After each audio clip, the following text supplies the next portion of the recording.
Hello everyone, welcome back to the channel. आज हम करेंगे कुछ सिंपल सी प्रीपोजिशन। मैंने लिखा हुआ है जैसे कि आपको दिख रहा है। बहुत सिंपल प्रीपोजिशन हम कर रहे थे, पहले भी किया था। ऑन और ओवर में डिफरेंस बताया था मैंने आपको, इन का भी मैं करवा चुकी हूँ। तो ये देखिए, यहाँ पर मैंने लिखी हैं कुछ और सिंपल प्रीपोजिशन। ये देखो, with, for, under, before, after, due to, about.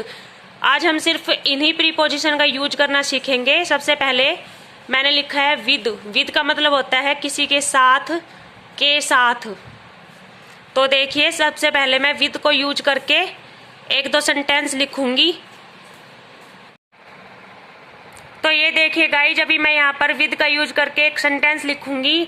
जैसे कि मैं यहाँ पर लिखूंगी, सी इज कमिंग।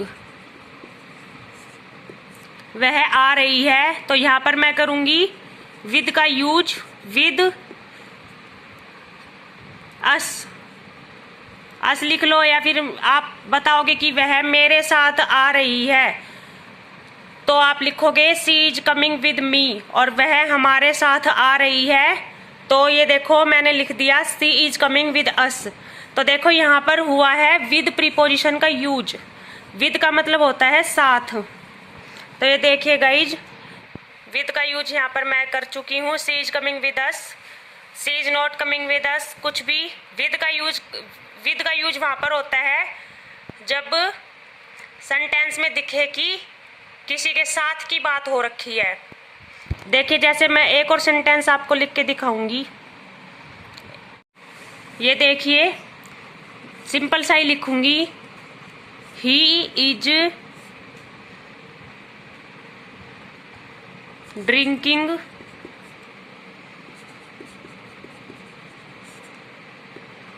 टी। वह चाय पी रहा है। लेकिन किसके साथ पी रहा है? यहाँ पर विद का यूज कैसे कर सकते हैं? जैसे कि मैंने बोला, वह तुम्हारे साथ चाय पी रहा है। तो ये देखिए, with you, he is drinking tea with you. देखिए, ये हुआ प्रीपोजिशन विद का यूज। तो ये देखिए, विद वाली प्रीपोजिशन को मैंने सेंटेंस बना के दिखा दिया। विद के साथ, विद प्रीपोजिशन के साथ मैंने सेंटेंस बना के दिखाए हैं। तो विद के बाद मैंने लिखा है फॉर। फॉर का मतलब होता है किसी के लिए, के लिए। ये देखो, चलिए फॉर को भी यूज करेंगे सेंटेंस बनाने में। तो देखिए, मैं फॉर को यूज करके भी आपको एक दो सेंटेंस बना के दिखाऊंगी गाइज। ये देखिए, एक सेंटेंस में लिखूंगी, उसने खुद के लिए, एक सेकंड मुझे सोचने दीजिए, उसने खुद के लिए कुछ चिप्स खरीदे। ये देखिए, हिंदी में लिख देती हूँ पहले, उसने उसके लिए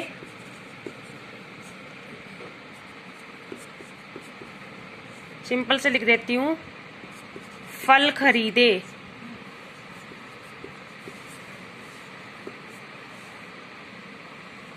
तो देखिए, मुझे इस वक्त इस तरह का ही कोई सेंटेंस दिमाग में आया है गाइज। अगर इसके बाद मुझे फॉर का यूज करके और कोई सेंटेंस याद आएगा तो मैं उसको भी लिखूंगी। सबसे पहले हम इसको ट्रांसलेट कर लेते हैं।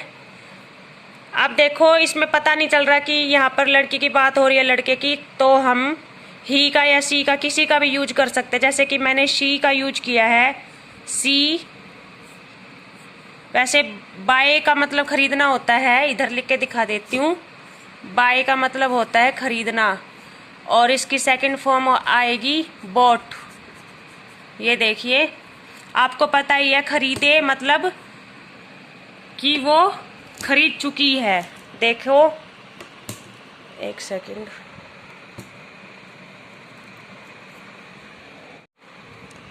शी bought fruits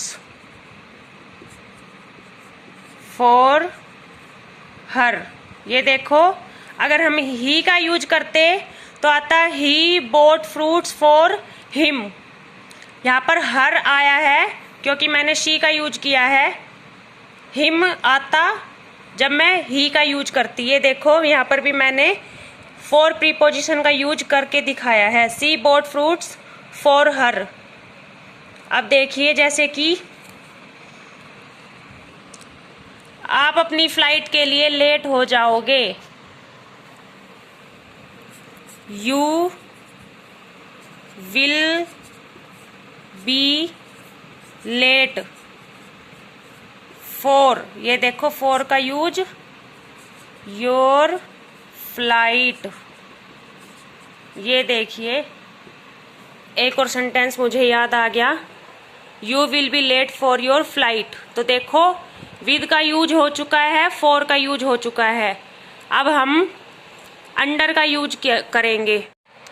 फ्रेंड्स, मैंने ये लिखी है, अंडर को यूज करके 2 सेंटेंस लिखे हैं। जैसे कि अंडर का मतलब होता है नीचे। तो देखो, मैंने पहला सेंटेंस लिखा है, he had money under a tree. इसका मतलब हुआ कि उसने धन को पेड़ के नीचे छुपा दिया। तो देखो, यहाँ पर अंडर का यूज हुआ है। ये जो है HID, ये हाइड की सेकंड फॉर्म है और ये है प्रीपोजिशन। ये है प्रीपोजिशन। एक और सेंटेंस मैंने लिखा है, they are sleeping under the tree.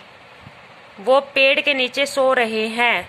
तो देखिए, नीचे का मतलब, माफ कीजिएगा, नीचे का मतलब होता है अंडर। अंडर का मतलब नीचे। तो देखो, ये 2 सेंटेंस मैंने लिखे हैं अंडर को यूज करके।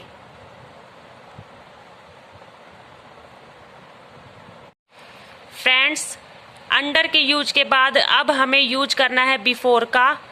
लेकिन बिफोर के यूज करने से पहले मैं आपको सबसे पहले सीखे जाने वाली चीज़ फिर से बताना चाहती हूँ, क्योंकि जो सिंपल सेंटेंसेज मैं आपको करा रही हूँ, उनको कराते वक्त मुझे लग रहा है कि मुझे आपको जो बिल्कुल बेसिक चीज़ होती है, बिल्कुल ही शुरू से सीखने वाली जो चीज़ होती है, वो एक बार फिर से बताऊं। जैसे कि ज़्यादा मुश्किल चीज़ नहीं है।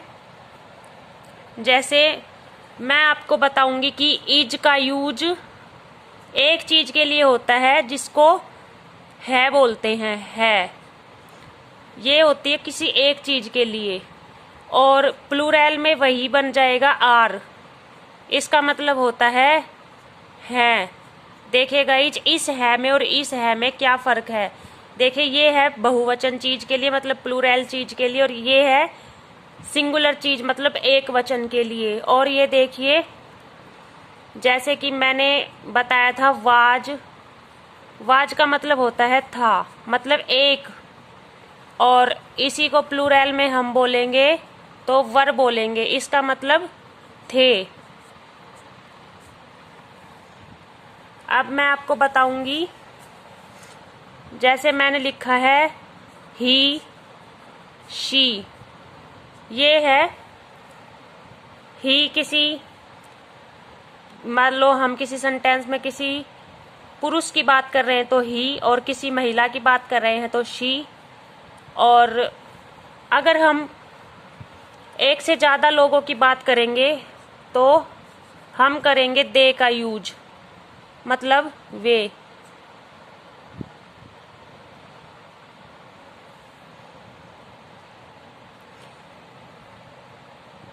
और भी जो छोटी छोटी चीज़ें हैं, बीच बीच में मैं आपको ऐसे ही बताती रहूँगी। अब हम यूज करेंगे बिफोर का। यहाँ पर मैंने यूज किया है प्रीपोजिशन बिफोर का। बिफोर का मतलब होता है पहले। जैसे फर्स्ट सेंटेंस आप देखिए, उसके बाद बिफोर का समझ आएगा। पहला सेंटेंस मैंने लिखा है I get up in the morning before 7 o'clock। इसका मतलब ये हुआ कि मैं सुबह 7 बजे से पहले उठ जाता हूँ। तो देखिए बिफोर का मतलब होता है पहले।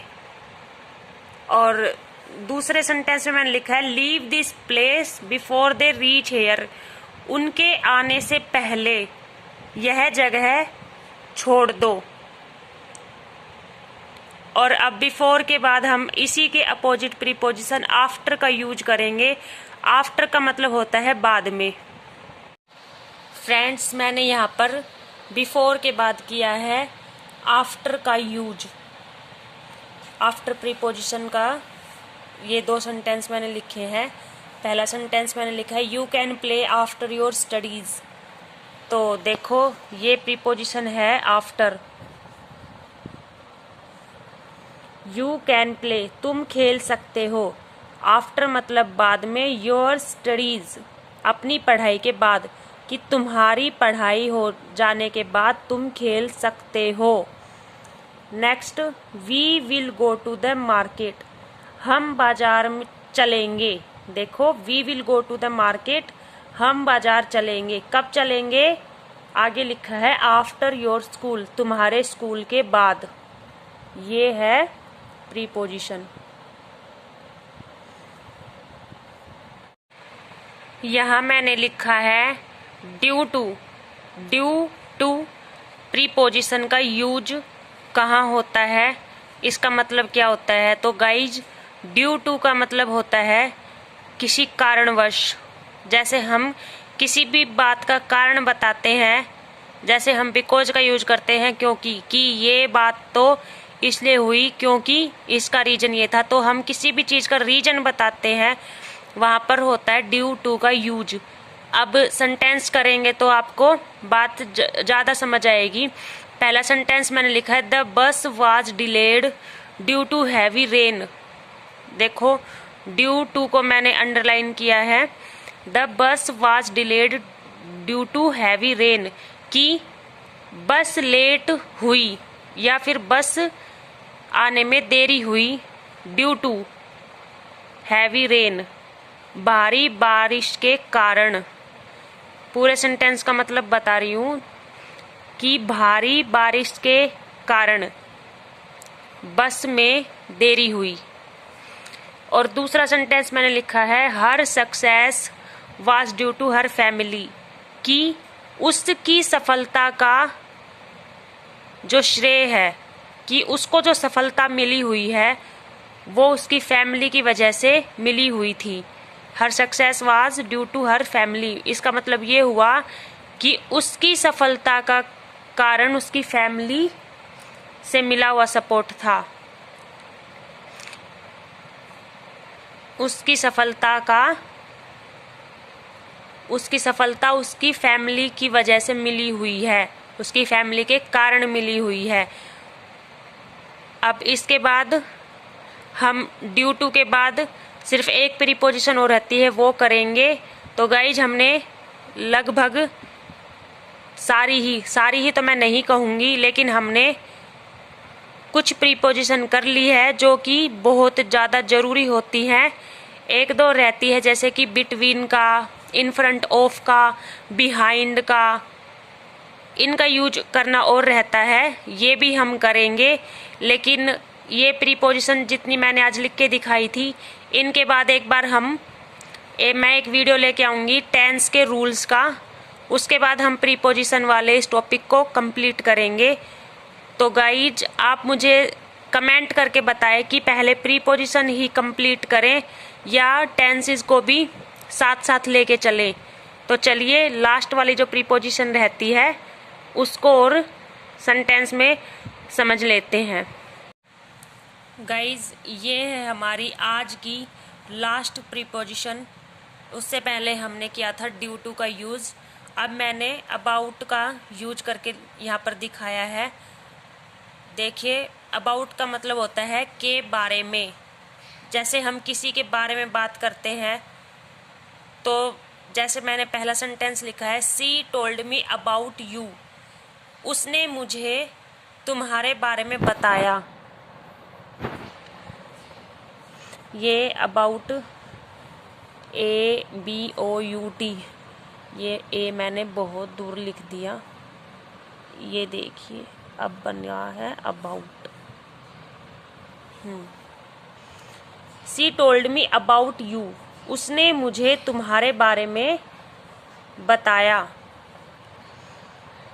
टोल्ड, टेल का मतलब होता है बताना, टेल का मतलब बताना और टोल्ड का मतलब बताया, ये इसी की सेकंड फॉर्म है। नेक्स्ट मैंने लिखा है when will you think about job, कि तुम नौकरी के बारे में कब सोचोगे। व्हेन का मतलब कब, when will you think about job, तुम नौकरी के बारे में कब सोचोगे। तो गाइज ये हमारी आज की कुछ प्रीपोजिशन थी। आपको मुझे कमेंट सेक्शन में ये बताना है कि इससे अगली वीडियो टेंसेस के ऊपर होनी चाहिए या प्रीपोजिशन को ही कंटिन्यू रखें। और आपको अगर ये वीडियो अच्छी लगी हो तो प्लीज़ इसको शेयर कीजिए और अपना बहुत सारा ध्यान रखिए।